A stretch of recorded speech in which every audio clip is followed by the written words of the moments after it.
The film begins with Kristen McKay and James Hoyt arriving at James's parents' secluded summer house in the middle of the night after attending a friend's wedding.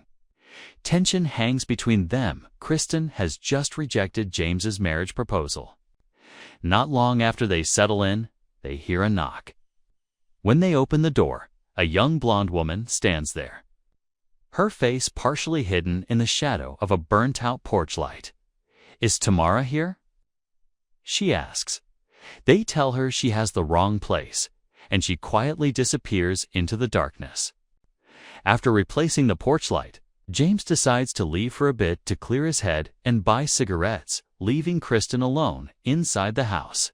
While she waits, the same blonde woman returns, again asking for Tamara. This time, Kristen doesn't open the door. "You already came by," Kristen calls out. "Are you sure?" The woman replies in an eerie tone. Moments later, the smoke alarm blares. The fireplace is clogged. Kristen rips the alarm from the ceiling, letting it fall to the floor.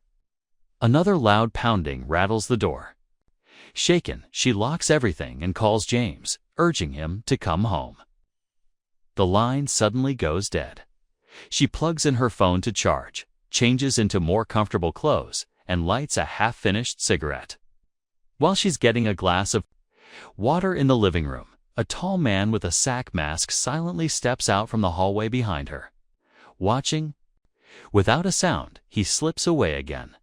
More knocking echoes through the house. Kristen notices the smoke alarm once on the floor, now neatly placed on a chair in the dining room. Panicked, she reaches for her cell phone, but it's been removed from the charger and is nowhere to be found. Hearing something brushing against the wind chimes on the back patio, she grabs a kitchen knife and cautiously approaches the sliding door.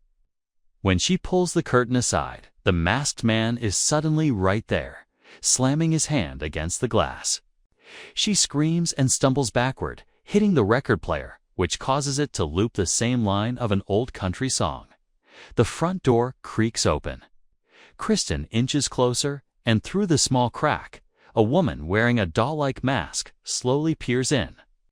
Kristen slams the door shut, locks it, and hides in the bedroom, shouting for them to leave. The record abruptly stops skipping. Footsteps approach. The door opens, but it's only James, who has no idea what has been happening. They search the house together and find no one. James assumes Kristen is simply spooked till they both see the blonde woman outside again, now wearing the doll mask, staring at the house from the backyard. James rushes to the car to find his phone. But the vehicle has been trashed, and his phone is gone. While crouched beside the door, Dollface lightly brushes her hand across his neck before sprinting away. When James calls out, she instantly pops up again a few feet away, unmoving. Kristen calls to him. He glances back, and the masked woman vanishes. Back inside, the couple discovers his phone sitting on the piano, its battery removed. James decides they need to leave immediately. They attempt to drive off despite the slashed tires. But before they can escape, a truck pulls up behind them, driven by another masked woman, this one wearing a pin-up-style mask. The masked man suddenly steps into the car's path, forcing James to slam the brakes, and the woman in the pin-up mask rams their car from behind. Panicked, James and Kristen abandon the vehicle and rush back inside the house.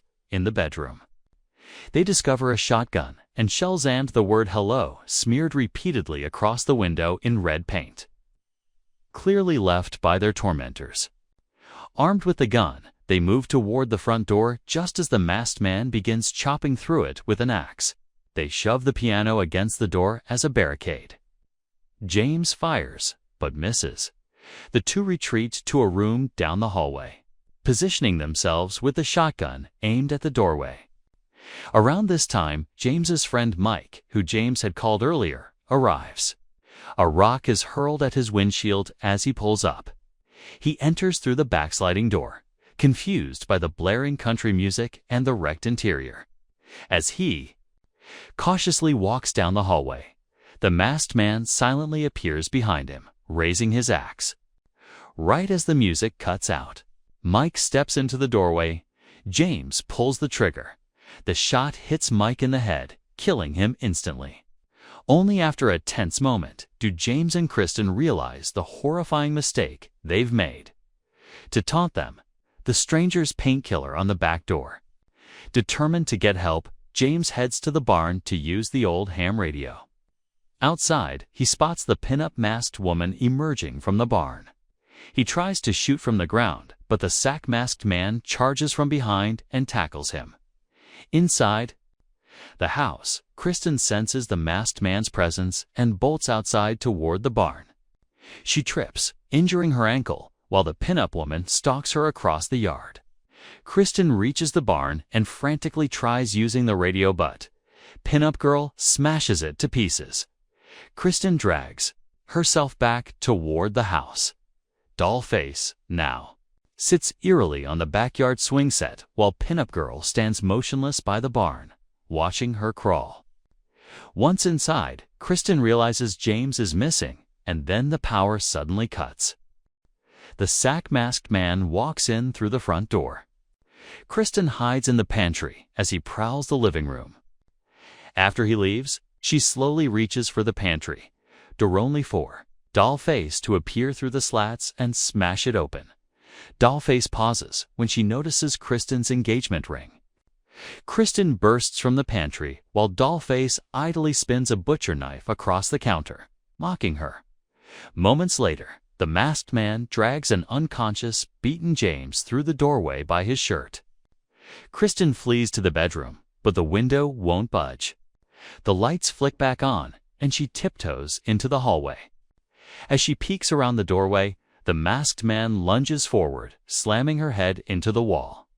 She collapses as he drags her down the hall. She claws at the floor, screaming.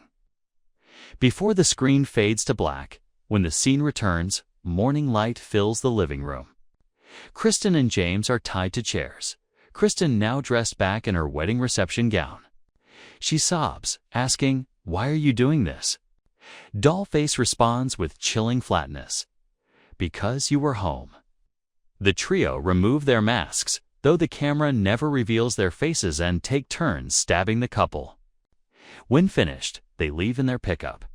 Down the road, they encountered two young boys handing out religious pamphlets. Dollface approaches, requests one, and the boy asks, "Are you a sinner?" Sometimes, she answers casually. Once the kids walk away, Pinup Girl whispers, "It'll be easier next time." The strangers drive off. The boys eventually reach the house, stepping into a blood-soaked, ruined scene. James lies dead on the floor. Kristen, drenched in blood, has dragged herself partway down the hall.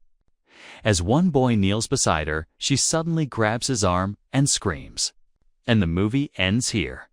If you enjoyed this recap, make sure to subscribe and turn on the bell icon for more.